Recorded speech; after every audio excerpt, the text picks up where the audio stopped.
बागेचा पाण्याचा एवढा गुंजळ बाय लोक आळंदी बसणं इतकं चाटून घेतो चालू चालू पण आंघोळ केल्यापासून नाही फिरायला इतकं झटकं देऊ नको चालूच बंद पडेल आपलं पाहायला पण सत्या या क्षेत्र बागेच्या पाण्याचा लय फरक आहे होय का लय फिरत जावं लय एकदम काय बोलतोय मोकळं मोकळं वाटायला लागलं ए सख्या लोका काय भानगड आहे काय रे ते पांडुरंगाच्या शिखरावरचा कळत तर नाही ना तिथे दिसतोय का बघा तिथं ए सख्या लोका ही खरंच पांडुरंगाच्या मंदिराचा कळसच चमकतो की ओय ओय ओय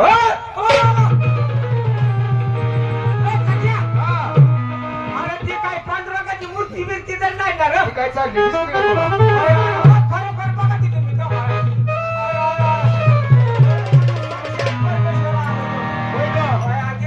त्या गाडीत चालले चोर विठ्ठल रुक्मिणी माता क्या बात आहे माझं काय नशीब साक्षात परमेश्वर मला दिसले आज मी नुसतं सॉंग तरी करत होतो तिथून इथपर्यंत पण खरोखर पांडुरंगाने मला भेट दिली क्या बात आहे सख्या काय ती सावळी मूर्ती होय का डोक्या पिठेवरती उभा आहे करे कटेवरी हात आहे काळी कुंडल आहे अरे कपाळी केशरी गंध आहे आणि डोक्याला श्री मुकुट आहे होय का सख्या मला खरंच नका दिसायला लागलेला काय बोलतोय खरंच नका सगळं दिसायला अयो ए सख्या हे सगळं वारकरीच आहे की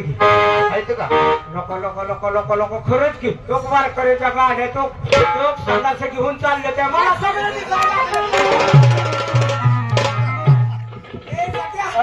आमचं खडके हात मी दिसायला लागलं कुठं बसले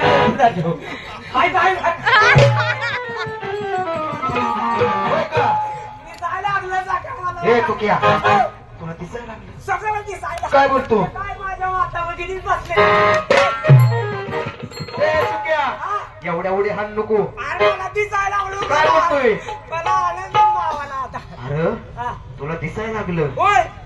तुला दिसायला लागलं कृष्ण महाराज मी दिसायला होय का कृष्ण महाराज अरे तुला दिसायला लागलं माझा हातबीत बरा झाला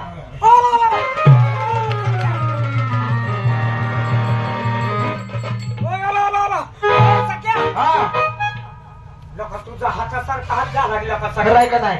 खरं की लोक ओ यो सख्या लका पहिलंच नाही मला सांगायचोय आळंदी पंढरीची वारी केल्यावर सगळं पाप देऊन तुला लागा किती वेळा चल म्हणलं रे मला काय माहिती एवढा या चंद्रभागेच्या पाण्याचा गुण आहे ती तुला माहितच नाही वय मला माहिती असत वारी केली असती का अरे मग वारकरी कशाला चालले ते माहितीये का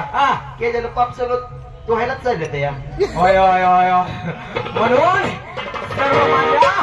वारकरी बांधवांना एक विनंती आहे आयुष्यात येऊन एकदा तरी आळंदी पंढरीची वारी करा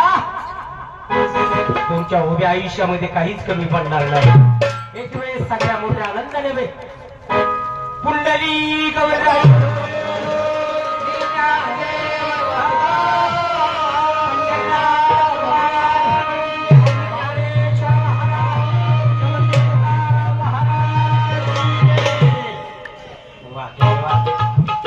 एक मिनिट सगळ्यात उठू नका 2 मिनिटं महाराजांनी पाप केल्याची खूण सांगितली महाराज तुम्हालाही सांगतो माझ्या आजोबा आईचे वडील आयुष्यभर मांसाहार करायचे पण मधल्या काळात त्यांना काय भाव झाला काय माहिती पण माळ घातली पण माळ का घातली पण मी आजोबाला विचारलं ते म्हणले हे बघ कृष्ण महाराज तुम्ही तयारी करा एक सांगायचं राहिलं महाराजांचं सुंदर भारुडानं त्यांच्यासाठी टाळ्या वाजवा पण महाराष्ट्रभर आमच्या महाराजांचे शिष्य आहेत ते महाराजांनी तयारी केल्यामुळेच हे तगड तयार झालंय लातूर जिल्ह्यातलं कामखेड्याचं एक वैभव आहे टकाटक महाराष्ट्रभर फिरतोय साडी नेसल्यावर खास दिसतोय हे सुद्धा खास दिसतात मी किती काय केलं तर मी काहीच दिसत नाही पण माझ्या दिसण्याकडे मला सगळ्यात मोठा कलर मिळाला तो पांडुरंगाचा हे सगळ्यात मोठा अभिमान मला सुद्धा वाटलं होतं मी लहानपणी मी कलरला का असा, पण मला द्रौपदी ताई मुर्मू राष्ट्रपती झाल्यापासून बरं वाटतंय. कारण या भारतामध्ये कलरला किंमत नाही, गुणाला किंमत आहे. मी सांगत राहिलो कृष्णाचं लय गोड भारूड आहे. तेवढे गायका आणि आमचे चंदनजी कांबळे गुरुजी यांचे पुतणे त्यांच्यासाठी टाळ्या वाजवा. पलीकडे मावली ताशा सम्राट आहेत लालासाहेबजी केसगे. कलाकाराची किंमत आहे. इकडे कलाकार उभा आहेत, या इकडं टाळकरी वारकरी या मावली या. कलाकाराची किंमत कशी असते बघितली का? ते चैतन्यच वेगळं आहे, ते वेगळा आकार आहे. आणि मगाशी सांगत राहिलो आमचे जे आजोबा आहेत त्यांना मला सांगितलं राजा मी माळ का घातली. त्यांना बळच पंढरपूरला आणलंय का वारकऱ्यांनी, पण का आणलं त्याचं कारण सांगतो. आषाढीची वारी जवळ आलेली, वारीला वारकरी निघालेत आणि अगोदरच्या दिवशी चुलीवर शिजत होतं आणि ते पातेलं पलटी झालं आणि त्यांच्या पायावर पडलं आणि मंसाराचं पातेलं पायावर पडलं आणि ते भाजलं. कातडं नासून गेलं आणि तेच कातड्याचा पाय नासल्याला घेऊन वारकरी म्हणून बाबा दिंडीत आले. ते पंढरपुरात गेले आणि चंद्रभागेचं स्नान करायच्या टायमाला लोक म्हणले तुमचा पाय नासून जाईल. त्यावेळेस ते चंद्रभागेत गेले आणि महागारी आले तेव्हा पायाचं कातडं सगळ्यात चांगलं झालं होतं. हा सगळ्यात साक्षात्कार महाराजांनी सांगितलेलं गोड उदाहरण आहे. म्हणून आज कृष्णाचं पण सुंदर भारूड आहे. आणि योगायोग असा आहे, आज सगळ्यात मोठा आनंदाचा दिवस कोणता? आमच्या महाराजांमुळं.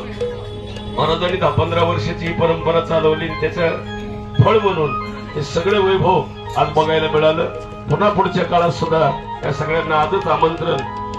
गुरुजी बरं का. पुढच्या वर्षी कुठेही जा, महिना 15 दिवस, पण वारीच्या शेवटच्या मुकामाला इथं यावं अशी आमची अपेक्षा. या ठिकाणी खरोखर सांगावं असं वाटतं, आतापर्यंत आमची जी काही सेवा झाली असेल या सेवेमध्ये काही चुकीचं असेल, काही बरोबर असेल, वेळा वाकडा काही नाही, तेव्हा तुझा त्या पद्धतीने आम्हाला सेवा करता आली, त्या पद्धतीने आम्ही तुमच्या पुढे मांडण्याचा प्रयत्न केला. या सेवेमधून माझ्या या बंधुभावासनी बोलता बोलता